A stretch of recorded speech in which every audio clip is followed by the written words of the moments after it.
अस्सलाम वालेकुम students, my name is Sadaf and I am going to teach you computer science. हम लोग पढ़ रहे थे अपनी बुक ऑनलाइन विद कंप्यूटर्स का यूनिट नंबर 8 जो कि है इंट्रोडक्शन टू एमएस वर्ड 2010। तो स्टूडेंट्स, लास्ट लेक्चर में हम लोगों ने इस यूनिट का लास्ट टॉपिक पढ़ लिया था और आज हम शुरू करने वाले हैं इसकी एक्सरसाइज। तो चलिए लेक्चर की तरफ।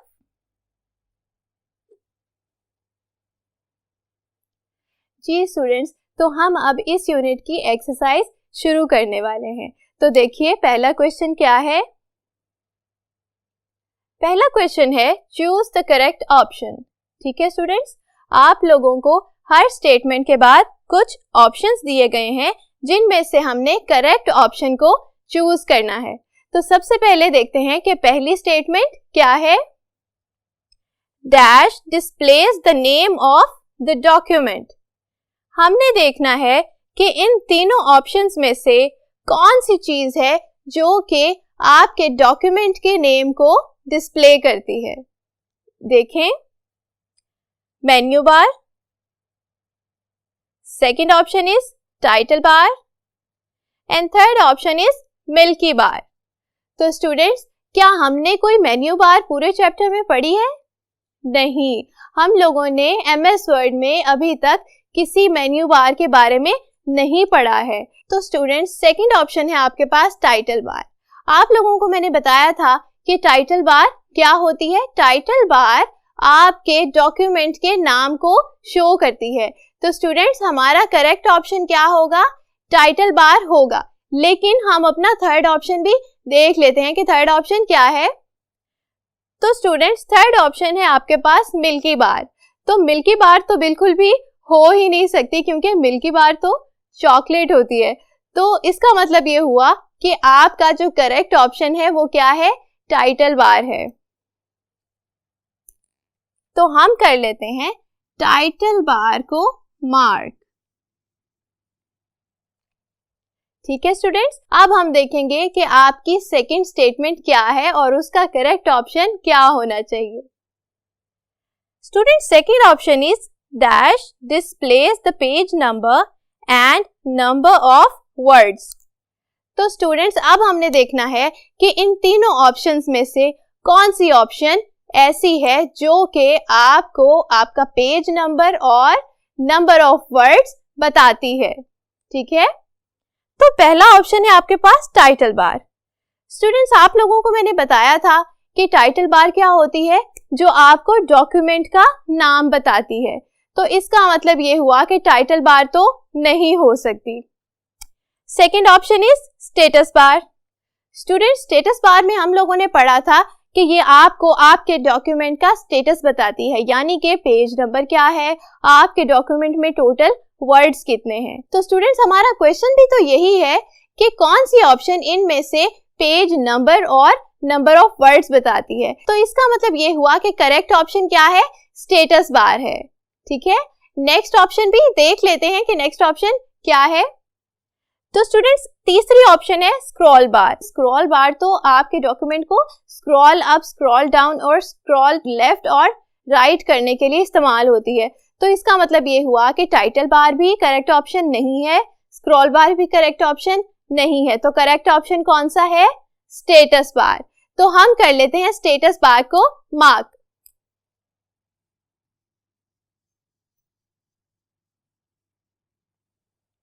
तो स्टूडेंट्स, हम लोगों ने क्वेश्चन नंबर ए के 2 क्वेश्चंस को सॉल्व कर लिया है।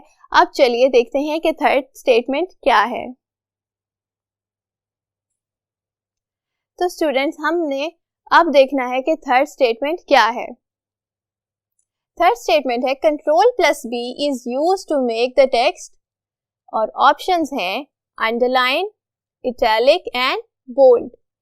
तो स्टूडेंट्स, अब हमने देखना है कि Ctrl+B जो कि एक शॉर्ट की है वो किस लिए इस्तेमाल होती है, टेक्स्ट को इटैलिक करने के लिए, बोल्ड करने के लिए या फिर अंडरलाइन करने के लिए। तो स्टूडेंट्स, आप लोगों को याद होगा कि मैंने आप लोगों को एक ट्रिक बताया था ये मेमोराइज करने का कि कौन सी शॉर्ट की इटैलिक करती है और कौन सी शॉर्ट की बोल्ड और अंडरलाइन करती है। तो स्टूडेंट्स, आप लोगों को याद होगा मैंने बताया था कि अगर तो आप Ctrl+I कर रहे हैं तो वो क्या करेगा? इटैलिक करेगा, और कंट्रोल प्लस यू कर रहे हैं तो यू स्टैंड्स फॉर अंडरलाइन और ये क्या कर देगा, आपके टेक्स्ट को अंडरलाइन कर देगा।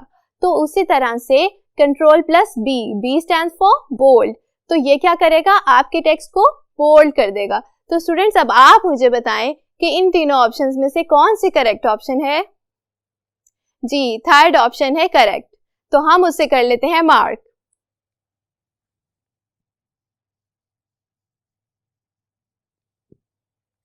अब हमने देखना है कि फोर्थ स्टेटमेंट क्या है।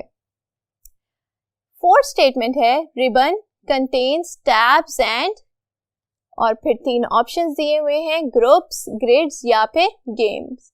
तो स्टूडेंट्स आप लोगों को याद होगा कि हमने पढ़ा था कि रिबन क्या होता है। रिबन क्या होता है, डिफरेंट किस्म के टैब्स होते हैं, ठीक है, उन टैब्स में फिर आगे ग्रुप्स होते हैं, जिसकी एग्जांपल हमने पढ़ी थी होम टैब। होम टैब के ग्रुप्स क्या थे, फॉन्ट ग्रुप और पैराग्राफ ग्रुप। तो स्टूडेंट्स रिबन्स में फिर क्या होंगे, टैब्स और ग्रुप्स होंगे, ठीक है। तो इसका करेक्ट ऑप्शन क्या होगा, ग्रुप्स।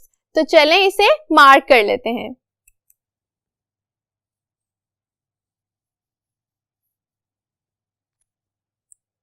तो स्टूडेंट्स हम लोगों ने अपना क्वेश्चन नंबर ए अच्छे तरीके से सॉल्व कर लिया है और मुझे उम्मीद है कि आप लोगों ने भी ये सारे आंसर्स अपनी बुक्स पर नोट कर लिए होंगे। तो चलिए अब हम चलते हैं क्वेश्चन नंबर बी की तरफ, जो कि है फिल इन द ब्लैंक्स। तो चलें देखते हैं कि पहली स्टेटमेंट क्या है। स्टूडेंट्स पहली स्टेटमेंट है आपके पास, dash is a word processing software. जी, तो पहले लेक्चर में हम लोगों ने बात की थी वर्ड प्रोसेसिंग के बारे में और हम लोगों ने ये पढ़ा था कि सबसे पॉपुलर वर्ड प्रोसेसिंग सॉफ्टवेयर कौन सा है। मुझे उम्मीद है कि आपको याद होगा कौन सा था, MS वर्ड।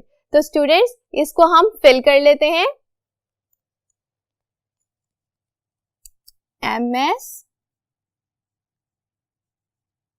वर्ड।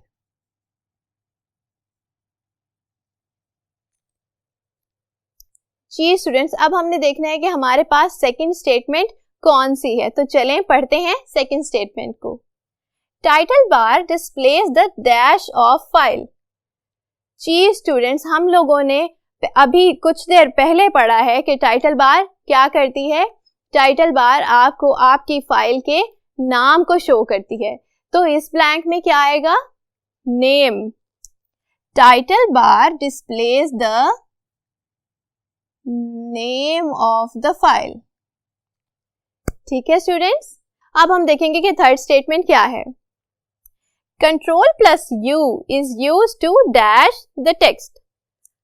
स्टूडेंट्स आप लोगों को मैंने थोड़ी देर पहले अभी बताया था कि कंट्रोल आई जो है वो इटैलिक के लिए यूज होता है, कंट्रोल प्लस बी जो है वो टेक्स्ट को बोल्ड करने के लिए यूज होता है। अब कंट्रोल प्लस यू, यू का मतलब है अंडरलाइन। तो कंट्रोल प्लस यू जो शॉर्ट की है वो क्यों इस्तेमाल होगी, किसी भी टेक्स्ट को अंडरलाइन करने के लिए। तो यहां हम ब्लैंक में लिख देते हैं अंडरलाइन।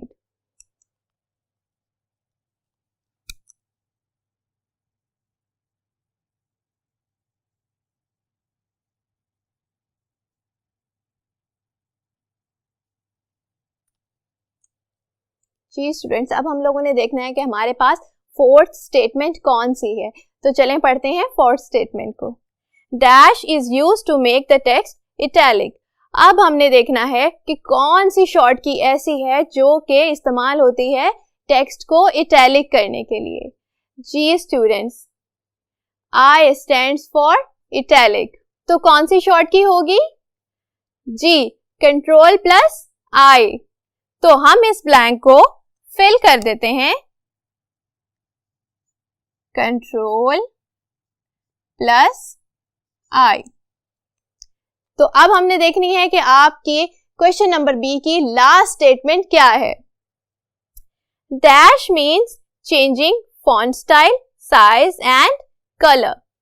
जी स्टूडेंट्स आप लोगों को याद होगा कि टेक्स्ट के साइज, फॉन्ट कलर और फॉन्ट स्टाइल को चेंज करने के प्रोसेस को हम क्या कहते हैं, जी फॉर्मेटिंग कहते हैं। तो इस ब्लैंक में हम क्या लिखेंगे, फॉर्मेटिंग लिख देते हैं।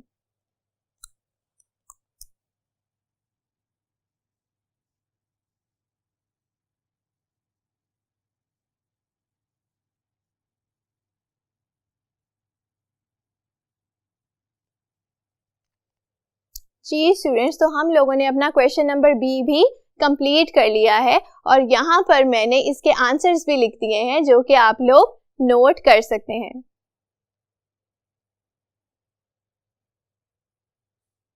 जी स्टूडेंट्स, अब हम लोग पढ़ेंगे अपनी एक्सरसाइज का क्वेश्चन नंबर 3 जो कि है हमारे आज के लेक्चर का लास्ट क्वेश्चन, और इसके बाद के क्वेश्चन जो हैं वो हम अगले लेक्चर में पढ़ेंगे। तो देखते हैं कि क्वेश्चन नंबर सी क्या है। जी स्टूडेंट्स, क्वेश्चन नंबर सी है tick the correct and cross the wrong ones. हम लोगों ने इस क्वेश्चन में क्या करना है कि कुछ स्टेटमेंट्स आपको दी गई हैं जिनमें से आपने ये चूज करना है कि क्या ये स्टेटमेंट करेक्ट है या फिर रॉन्ग है। तो चलिए पढ़ते हैं पहली स्टेटमेंट को। जी स्टूडेंट्स, पहली स्टेटमेंट है there is only one scroll bar in MS word. जी स्टूडेंट्स, तो आप मुझे बताएंगे कि क्या हमने सिर्फ एक स्क्रॉल बार के बारे में पढ़ा था? नहीं, हमने पढ़ी थी 2 स्क्रॉल बार्स। वो कौन सी थी? वर्टिकल स्क्रॉल बार और हॉरिजॉन्टल स्क्रॉल बार। तो स्टूडेंट्स, इसका मतलब ये हुआ कि ये स्टेटमेंट आपकी करेक्ट नहीं है, तो इसे हम कर देते हैं क्रॉस। जी स्टूडेंट्स, तो नेक्स्ट स्टेटमेंट है status bar displays the name of file. तो स्टूडेंट्स, हम लोगों ने पढ़ा था कि फाइल के नाम को कौन सी बार शो करती है? क्या वो स्टेटस बार थी? नहीं, वो तो टाइटल बार थी। और स्टेटस बार क्या करती थी? स्टेटस बार आपके पेज नंबर को बताती थी और बताती थी कि आपके पूरे डॉक्यूमेंट में टोटल वर्ड्स कितने हैं। तो इसका मतलब ये हुआ कि ये स्टेटमेंट रॉन्ग है।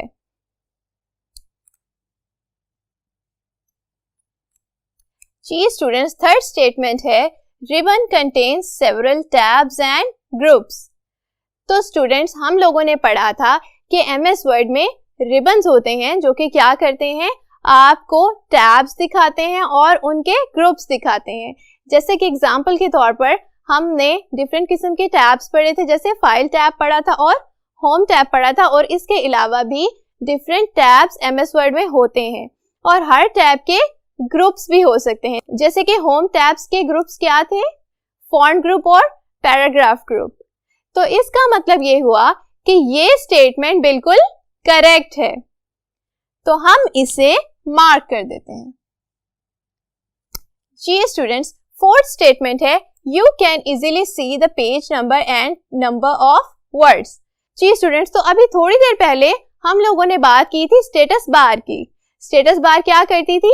आपको आपके डॉक्यूमेंट का पेज नंबर बताती थी और डॉक्यूमेंट में टोटल वर्ड्स कितने हैं ये बताती थी। तो ये स्टेटमेंट क्या कहती है कि you can easily see the page number and number of words, यानी कि आप लोग बड़ी आसानी से पेज नंबर और नंबर ऑफ वर्ड्स देख सकते हैं। तो क्या ये स्टेटमेंट ठीक है? जी बिल्कुल, ये स्टेटमेंट बिल्कुल करेक्ट है। हम लोग स्टेटस बार की मदद से पेज नंबर और नंबर ऑफ वर्ड्स को इजीली देख सकते हैं। तो स्टूडेंट्स, इसे हम मार्क कर देते हैं टिक।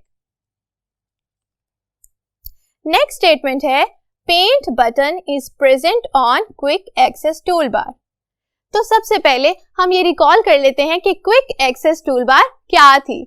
स्टूडेंट्स, आप लोगों के पास टाइटल बार में एक क्विक एक्सेस टूल बार भी थी जो कि क्या करती थी, आपको शॉर्टकट्स बताती थी। शॉर्टकट्स किस किस्म के हमने देखे थे?